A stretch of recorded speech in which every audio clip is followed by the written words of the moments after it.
Hey, so we're painting cherry blossoms using wet into wet. So clear water going down on the paper first to make the shape of the petal, and then just sort of dropping the paint in. I'm using Quinacridone pink. This is a Daniel Smith color. I think it's a really beautiful color for cherry blossoms. And I want to make sure that each one is different. I'm really looking at my subject very closely. And, these blossoms are all turned at different angles. They're all different shapes. Some are more open, some are more closed. And I want to really pay attention to that.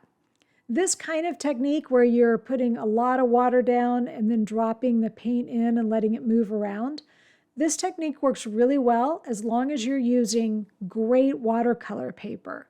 It's really important that your paper says that it's for watercolor. In this case, I'm using a hot press watercolor paper from Blick, but just make sure that it actually says it's for watercolor. Now, this is a greatly sped up version of the kind of tutorial that I send out every week to subscribers. So I'll put a link below if you'd like to get stuff like this in your inbox.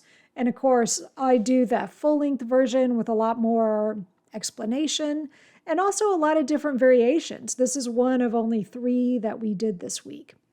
But anyway, so as the water starts to dry a little bit, I can actually come in and make a few changes, add a few little more hits of richer color, and then also bring in some branches and maybe a little bit of green for kind of how the flowers are attached to the branches.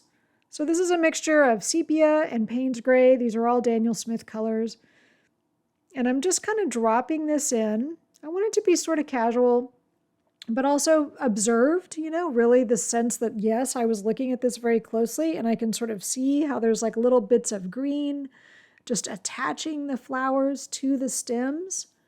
So I just want to make that all kind of believable. This is the sort of thing, this took me, in real life, this took me like 10 minutes to paint. So this is definitely something that I would do out and about in a sketchbook.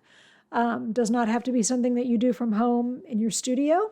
And it should be really just lighthearted and quick and fun and something that just feels really casual and is fun to play around with.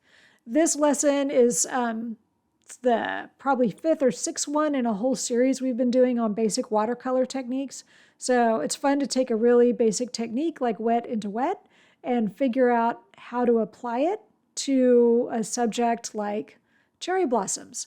Okay, so I'll put a link below if you want to check out my newsletter. You can have a look at that. And also, if you liked this, please give it a like and subscribe, and I'll see you next time.